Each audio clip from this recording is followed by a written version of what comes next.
ഇറങ്ങട്ടെ എന്ന് പറയുന്നത്. അപ്പോൾ അതിൻ്റെ പേരിൽ തന്നെ പവർ ടീമിൽ നിന്ന് എന്തായാലും ഗബ്രിയും മുടിയനും ഋഷിയും പുറത്ത് പോകുന്നുണ്ട്.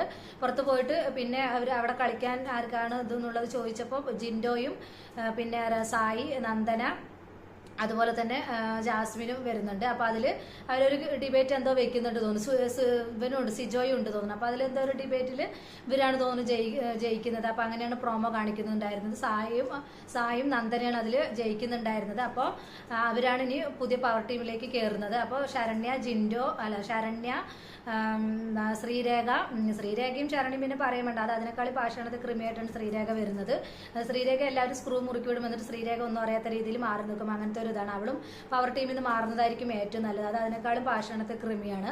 പിന്നെ ശരണ്യയുടെ കാര്യം പറയണ്ട, പിന്നെ അത് ആ ഒരു രീതിയിൽ തന്നെയാണ് മുന്നോട്ട് പോകുന്നത്. പിന്നെ ഇപ്പോൾ കയറിയിരിക്കുന്നത് നന്ദനയും സായിയാണ്. അവരെ കുറിച്ചിട്ടുള്ള കളികളൊന്നും അറിഞ്ഞിട്ടില്ല. അപ്പോൾ സായിയും നന്ദനയും